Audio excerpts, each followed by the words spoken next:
Good evening, everyone. I hope you guys had a good Feast of Tabernacle, and one of the feasts that God commanded to be kept forever, and it has nothing to do with any special culture or any special people. It belongs to God. That is why we have to bring God back to earth. So I hope you had enjoyed it, realized Him, and learned much more about Islam. Probably you learn more about Islam than many Muslims ever would know about Islam.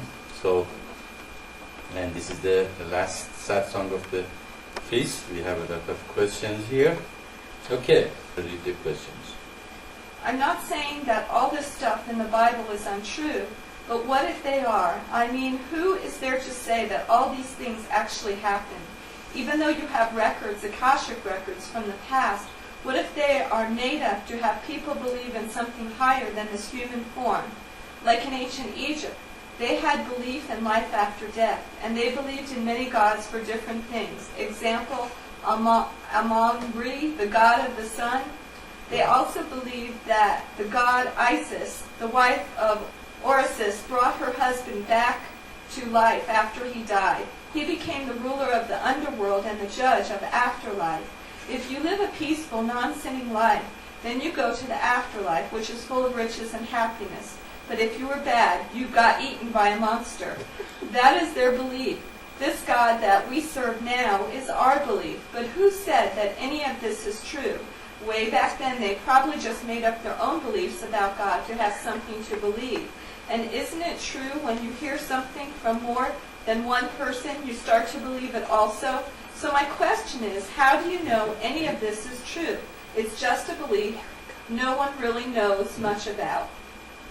Very good question. Very intelligent girl, 15 years old. That is a very beautiful question and very deep indeed. Actually, you remind me of myself. That is the kind of the question I used to ask, people in religion, where is God? If you can show it to me, I believe Him. If you give me any sign of His existence, I accept that God exists. And I can't just believe in dogmas and religion, and because the preacher is telling me that, Christ came and He was the Son of God, so I have to believe in Him, and He died for me, and if I believe in Him, I'm going to go to heaven. Why? What's the logic behind it? All this question, of course, you born in that kind of the teaching. I was born in the teaching of the, Islam, and they were telling me I have to do namaz 5 times a day. Why? Why should I do that? Who knows the Prophet Muhammad was really prophet of God? Well, anyway, who is God? How can you know that He really exists and there is a God at all? Maybe there isn't. Maybe you just all made it up. And if you can show God to me, then I believe in Him. If you can show Him, then I won't. And eventually I didn't. Eventually I rejected all dogmas and religions. I believed in dialectic materialism, and because I could see matter. There it is. It's a wall. It's something. I can touch it. I can smell it. I can feel it. It's there. So it exists. So how can I believe in something I cannot see, or I have no proof of its existence? And exactly that is your question. How can I believe in a God that I cannot see, and believe in the people that they tell me there is a God? And also people who believed in gods before, and later on we found their God was no God. Just as we mentioned, Isis and Ra and Isis and all, or gods in Olympia and Greeks' God. Well, what happened to them? They're not there anymore. We don't believe in them, do we? We don't. But how come we still believe in the formless, invisible, nameless, and eternal? The God that is not visible and we cannot see Him. Maybe that's made up too, just like Santa Claus. Have you ever seen Santa Claus? Have you ever seen with his chariot with the reindeer coming in the sky and dropping? Maybe you did, I don't know. I haven't. So I don't believe in Him because, and I teach I-Ching not to believe in Him either. Because he has to believe in the things that they really exist, not in the things that made up And when something made up and later on you know there wasn't true, then you ask the question, maybe God is also not true. It's just like gods happened in the raw and all those gods in the past. So it's a very good question. Then how do I believe in God? What happened to me? I don't believe in God. They couldn't show me God. How come now I preach God? I say God exists. I go, I start this mission and I said, people, humanity, there is a God. Not only there is a God, but He sent all these religions to humanity. Not only He sent all these religions, each of them have a meaning. Not only that, each have a meaning, it shows a path. This is the path that help human to progress physically, mentally, spiritually, and bring peace and unity and all that. What happened to me? What happened? Suddenly I changed. Because when I received this revelation and when I started understanding the history and the hand of God in it, I saw that God said, I will gonna do these things, and He did it. Now, imagine if somebody comes or a voice tells you that I am gonna move that television from that top to the bottom of the floor. And 5 minutes or 2 minutes later it happened. Are you going to believe there is some validity in that voice? And that voice does really exist, also you cannot see Him? It's the same thing that this mission, that's what's so interesting about our teaching and our belief is you believe in invisible God without ever seeing Him, because He said things gonna happen and they happen. Therefore, God exists. Okay? Of course, that's not the only way to know God. The other way is to meditate and go within and have an experience of being touched with the Spirit of God, and that certainty come to you through that way. So we cannot see God with our 2 eyes. We cannot understand God with our intellectual analysis. Okay? But we can be touched by His Spirit. Okay? Another thing that they were telling me, there is a God always, it sounds like He's up there somewhere. I have no hope ever be able to touch Him or know Him or see Him or being with Him. But when my spiritual teacher told me God is everything, it became very personal God. It is everything. I don't have to go up. There is not God up there somewhere sitting in the clouds that I have no hope to reach Him. It is a God that is with me. And then I came to Upanishads and Hindu religions and mystical practice. It's not only God is everything, it is you. You see, He has a oneness with you. They call the self in the Sanskrit and in India Atman. So they write Atman 2 ways, with the small a and the big A.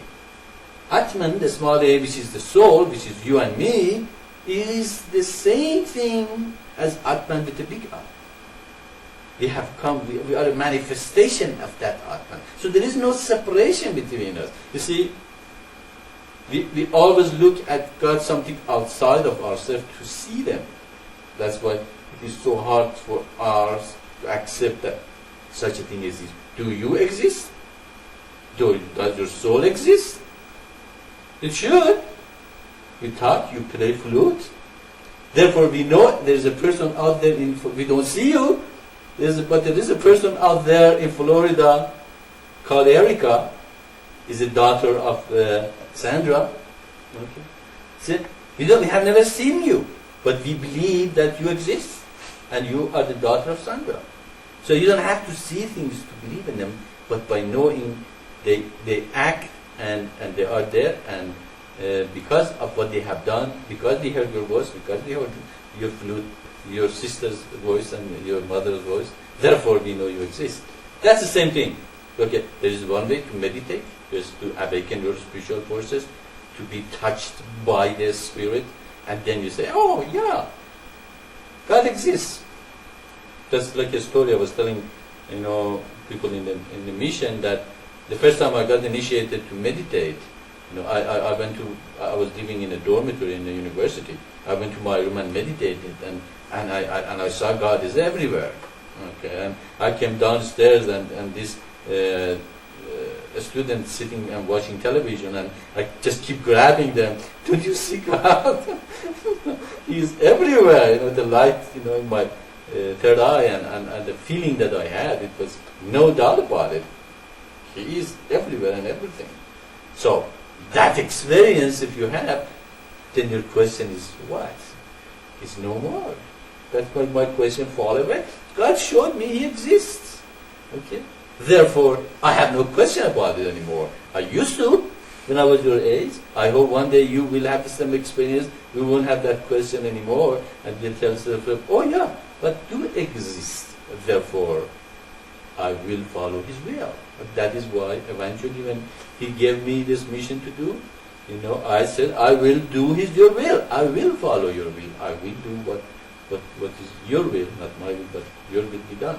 So, there is two ways. Intellectually, if you understand our teaching and understand that God said He's going to do these things and He did it, therefore you believe intellectually at least, yes, there should be a God, because look at Though is full of the things that God promised to do, and He fulfilled them for the last 12,000 years. Therefore, how can I not believe something exists that is doing this thing? It's impossible, all these things be promised through 12 years and nobody is behind it. Therefore, God exists, and you believe in intellectually. If you want to learn intellectually and believe in intellectually, that's the way to go. Now, if you want to have direct experience, then you have to meditate, and by the grace of God, one day you will be so touched that there is no doubt left in your heart, and then you're going to be satisfied. So again, it is your quest. I can answer the question, but you are the one who find God. How you found it depends, the path you want to find. If you just intellectually read though and listen to my Satsang and see how God promised many things that He fulfilled, therefore God exists. If you want a direct relationship, you have meditate, pray, fast, and eventually with the grace, one day you will be touched, and then there is no doubt left. So I can answer you this question, but the quest is yours. Does it make sense? Yes, I'm satisfied. Thank you very much. Okay. Okay, we go to the next question. No, she can go to bed.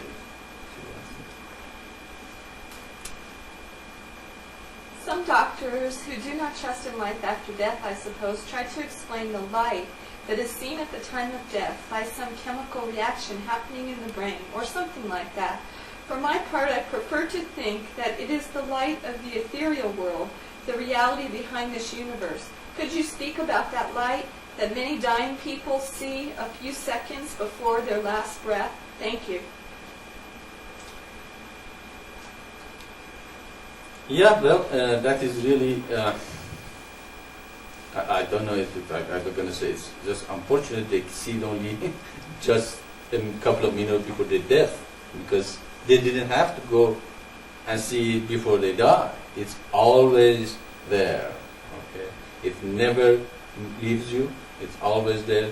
You can see it always. Actually, if you go in the website, there is a graphic which is yellow and the middle is white. Okay, that is the graphic of the third eye. Okay, that is what you see if you meditate and eventually open your third eye. You will see that eye inside your brain, and it's going to actually surprise you. It's going to take you back how beautiful it is. It is the best jewel you ever could have in your life. No matter how wealth they give you, you don't want it. You want that beautiful jewel inside yourself, which is wonderful. It's bright, it is beautiful. It's exactly like an eye, but it's not a regular eye. It's an eye with the knowledge. It's beautiful. It's something that it's beyond human, wealth or anything in this world. Okay. So that in the first page after that, before going to English or French, you can look at, actually if you look at it for a long time, it helps you to, you can just probably bring that page and gaze in it for hours if you want, and then you can see the beauty of it. And the more you meditate on it, the more it opens, and the light's gonna become brighter, beautiful, and something that is beyond human or earthly thing. So, but at the time of the death is the deep meditation, a sort of deepest meditation you could have. Okay, and that is why the people are afraid of meditating. Okay, a lot of people are afraid to close their eyes and sit there quietly for half an hour, because what they have to do, they have to face themselves. Okay, but at the time of the death, they have no choice. That's it. That's why at that time of death, they have to close their eyes and stay quiet and still, and then that is the time also they see their life goes right to in front of their eyes. That's why in some religion or a mystical path, your whole life to work for the time of the death. So you don't have any karma or bad thing in yourself. So in that time, you don't face them in that moment, just like a bardu in a Buddhist religion. That they have a bardu, actually they take you through the bardu and help you to go and face your fears and desires and attachments, and they say if you're not a pure person, it's a very scary place to go through. But in that time, when they are dying, they see the light of consciousness, or the third eye, or that beautiful thing that you can see also. Actually, if you remember, there was a guru who came to the United States by the name of Guru Maharaj. He would teach you 4 techniques, and one of the techniques was to squeeze your eyes. That technique helps you to see that light, but you shouldn't use technique to see that light. Actually, the first time I saw it, I was in a school. I was in a business school in Mississippi, and suddenly I felt to squeeze my eyes, and I squeezed it, and I suddenly saw that eye. I was so taken back. It's quite an experience. Okay, Saraji has had that experience, and I hope all of you guys one day would see your third eye and the light of the consciousness. And it's doctors.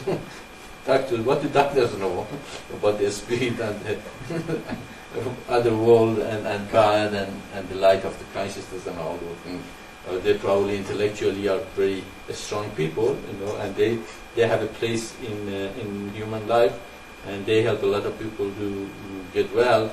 But it is not. They're not God first. At least people used to think doctors are God, but when they say you have to follow exactly and all that, but they're not. They are as human as everybody else. So what they say is not correct. That light is the light that shines in the darkness, and the darkness is not. It is in you, it is with you, and you better get used to it before dying. If you can see it now, when the time of death comes, say, sure, let's go. I am ready for it. I want to go to that wonderful place that light is. So that is has nothing to do with even chemical reaction. Okay, who sees that light? Okay. So let's just suppose it was chemical reaction makes the light. Okay. Now, who sees the light? There is a being. There's something there that sees the light. Who is he? Okay. They don't go. That's really gets me, or what it bothers me. This intellectual, they don't go one step further. It is a chemical reaction. Okay, but who sees that chemical reaction that makes the light? That absorbing you, that soul that you are. Okay, so it is something that intellectual and doctors and all those people, they think, well, they know everything. They could push them one step further. And I say, okay, it's chemical reaction. Who sees it? That's yourself. So, it's something that everybody should realize, that even that person that dies, is not going to die. They just leave the body, and that body is no longer good, or they have done whatever they had to do in this lifetime. And it's time to go. It's time to go to that light and clean yourself up, and find out how you can become a better person in the next lifetime, and come back again and again and again until you have learned all these things by yourselves, and you would be with that light always. Okay, the next question. Okay, the next question, Maitreya, is 3 reasons for the difficulties in Christians believing in any other prophet other than Jesus or Isa. Is that Christ went out among the people and performed miracles, showed his powers, he was born of a virgin, and he ascended. Can you please explain? I have a question for you. Who's this question is for? Is it for you or someone else? No, it's for someone else, Maitreya. Mm-hmm. Okay. How would you answer it? That's not fair. It's not fair. Who said unfair? Just try. Well, how will you answer it? Just take a shot at it. It doesn't have to be correct, just to see, So how would you say it? How would you think about it? Oh. That's good. Well, first of all, for working miracles, we use the word miracle.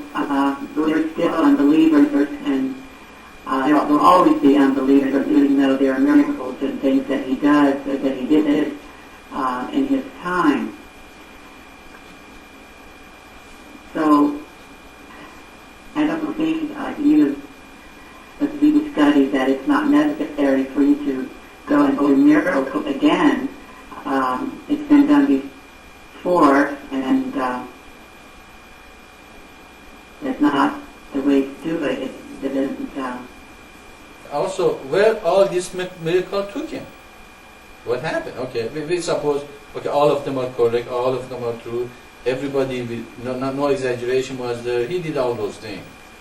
How many people did believe? Are you hearing me?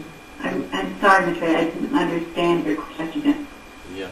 Well, my question is, let's believe, let's suppose that he did all those miracles. That is true, no exaggeration, and all that. How many people did believe?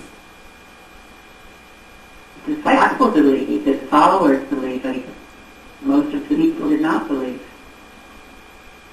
The question is, that most Christians believe that Christ did a lot of miracles, went to the street, died, rose, and was ascended.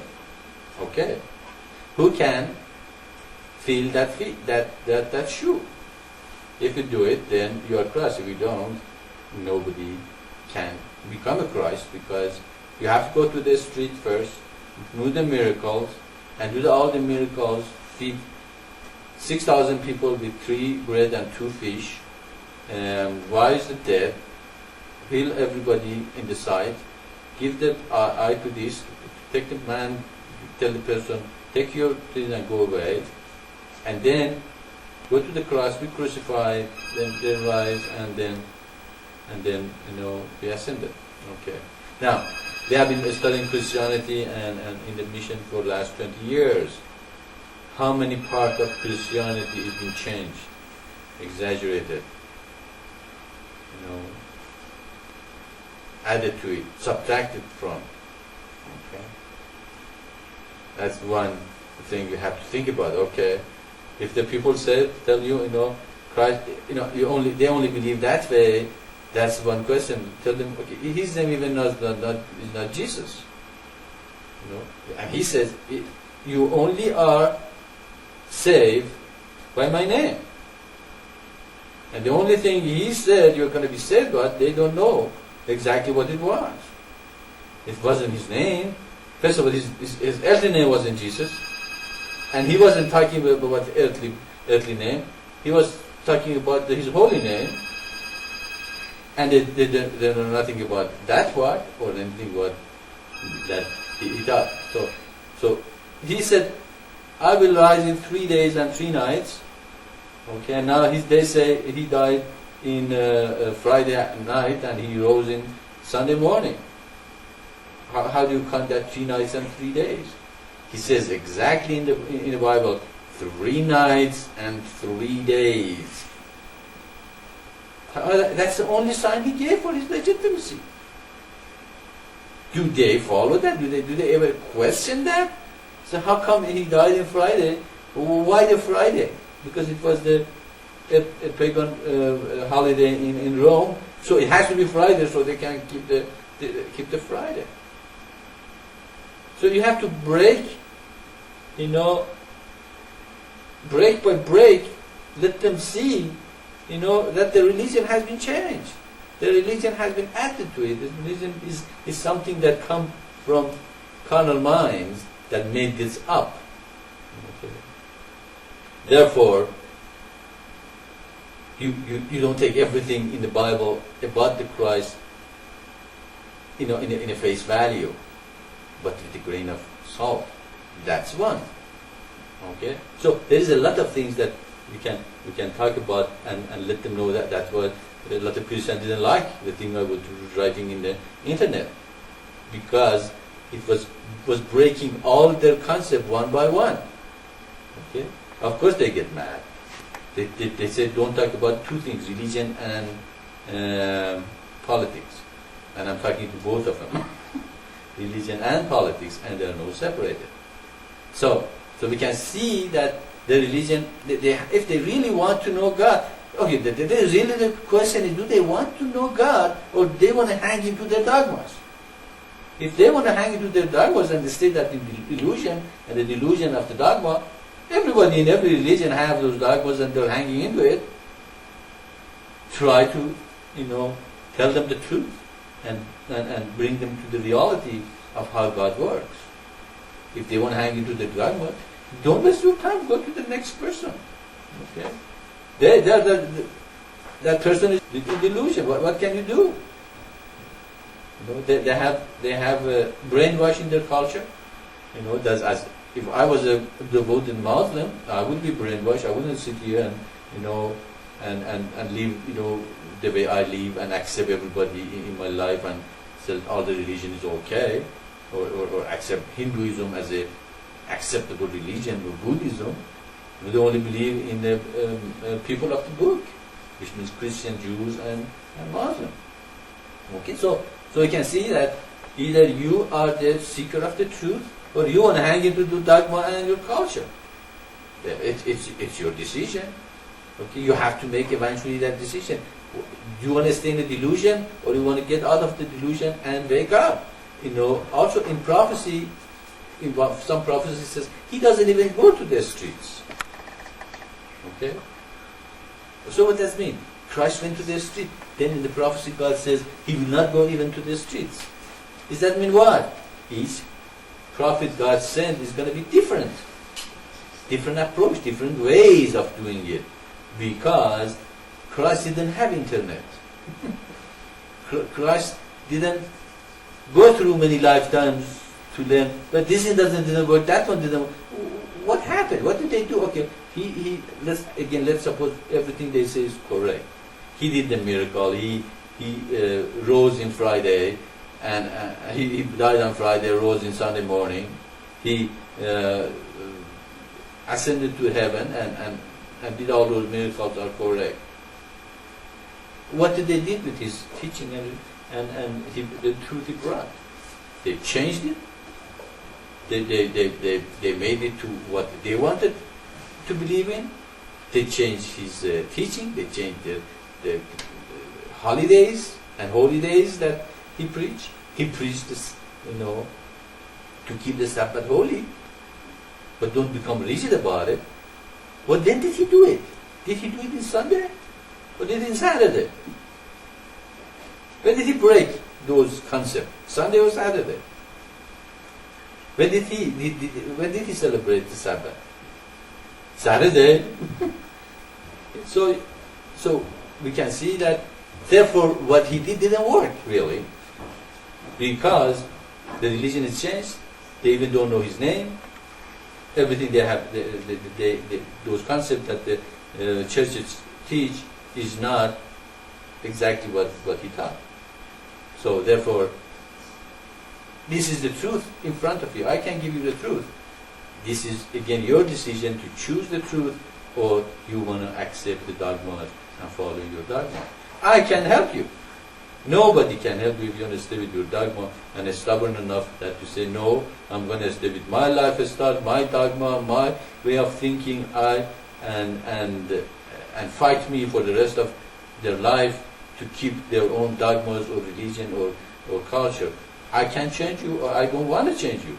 It is you who, that is the difference between this revelation. This revelation is education. This revelation is bringing and giving people the truth and say, do you want it? And they say, oh yeah, it makes sense, I want it. Other person say, no, why do you talk, why do you walk, why do you eat? I didn't come to teach you how do I eat or walk or this and that. Do you want the truth? Don't look at me, look at the truth. Do you want to be connected to God? That's how God does it. Prophet Muhammad came to say same thing to Christian. Bob came to say same thing to Christian and Jews and Muslim. And it reminds me of the story I told you about the man who was cut off in the top of the house and was praying before God, God, help me, the water is coming up, it was flood and water was rising again and again, and hello God, I was praying to you all my life, praying without ceasing, but but praying with the ceasing also have to get you to become smarter or see God, how it's working. Now he was at the top of the house. A boat comes, and the boatman says, "Come on, get in the boat. Let's go." He says, "No, that's okay. I'm here. I trust in God. I'm going to sit here, and He's going to help me." After half an hour, a helicopter comes and said, "Come on, let's go." I said, "No, I'm okay. I have God. He's going to take care of me." And eventually, water came up and he was drowned. And he went to God and said, "What happened? I was praying, that you'll help me." He said, "No, I said, what? I was in the helicopter." The Prophet Muhammad came and told, Christian that what they believe, there's a lot of hole in it. Bob came and told them, I'm telling them.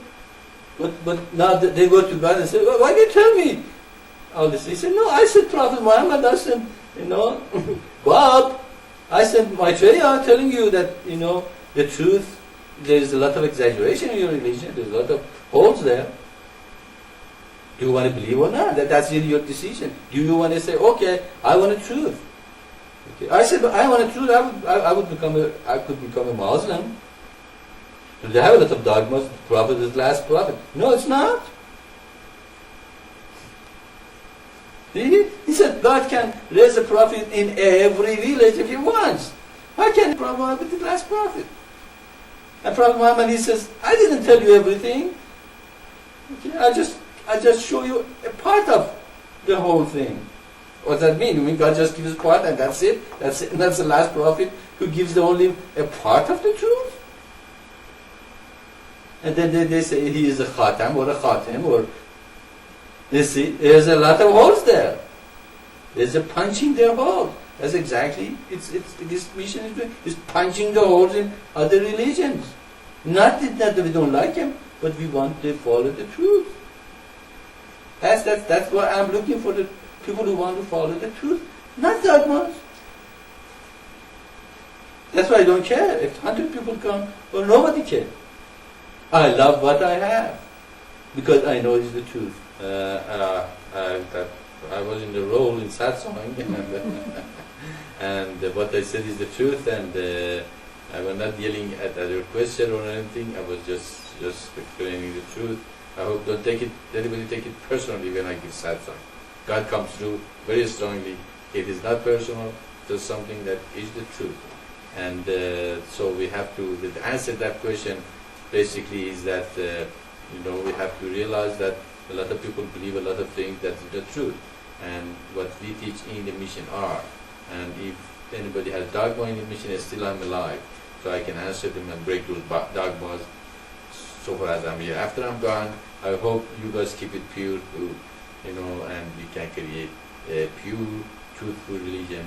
And God prophesies, God changes the way He does that, sends a prophet, and each time that prophet also learns from previous mistakes. So I taught him about it. Go to the street, let's yell at the people and throw them, around and tell them, you generation of vipers. I said, so what? What happened? What happened to what he did? I look at his reason and say, well, I don't want to do that again. Okay, or take the sword and put it there and think after what they become so rigid. If they don't do the namaz, they think they're going to go to hell. Well, that didn't work. I think it's education. You really, your soul want the truth and seek the truth. That is what this mission in this time is approaching with, looking for the people that they want the reality, the truth, and seek out the truth. We go to the next question. When we have visions over and over again in a dream state and also in an awake state, like bits and pieces of the past, and then you get chill bumps and your skin rises, and when you're talking to someone about certain subjects concerning spirit, you just get chill bumps all over and you just feel really dizzy. Would it be advisable to go under hypnosis to find out what is happening? Okay, Sandra, let me ask you a question. Apparently you have some visions and goosebumps and when you talk about some aspect of cooking and you're asking if it's okay to go to the under the hypnosis. And I wanted to know more about what we are talking about here. In general, if you have kind of a things that you're explaining to me, probably you have the only person answers that question for us is ourselves. It's just like going to a doctor.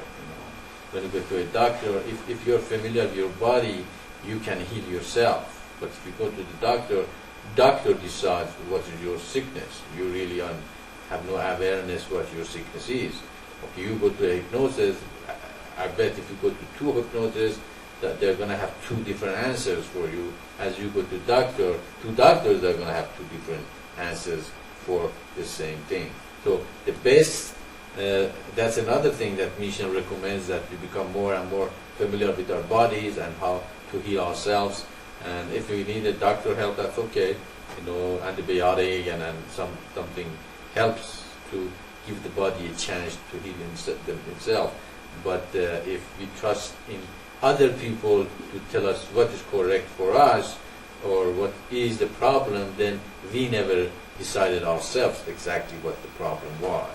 As Christ said, it needs a lot of prayer and fasting and meditation for each person to become familiar with their situation and eventually realize what is going on.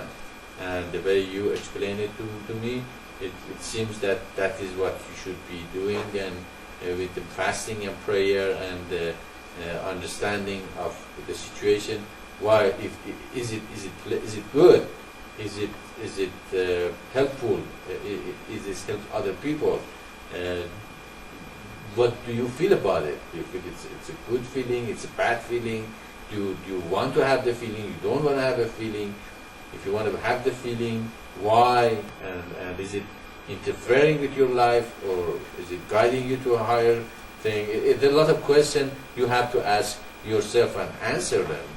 And therefore, again, as usual in the missions way, we like people to become familiar with their situations and solve it themselves, instead of thinking, a psychologist or a psychiatrist or a doctor or a hypnosis or a fortune teller gonna help me, or a person or a psychic. I call 900 number. She's going to tell me, what my future is.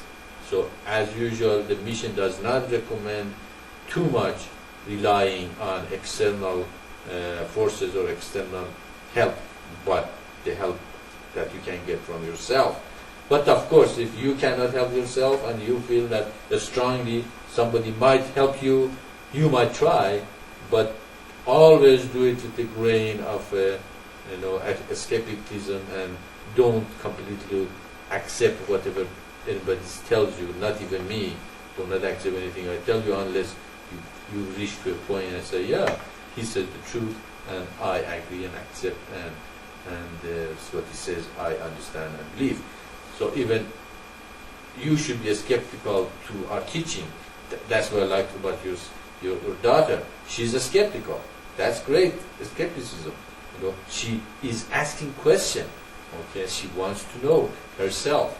Therefore, when she gets the answer, she knows it completely. It is her answer.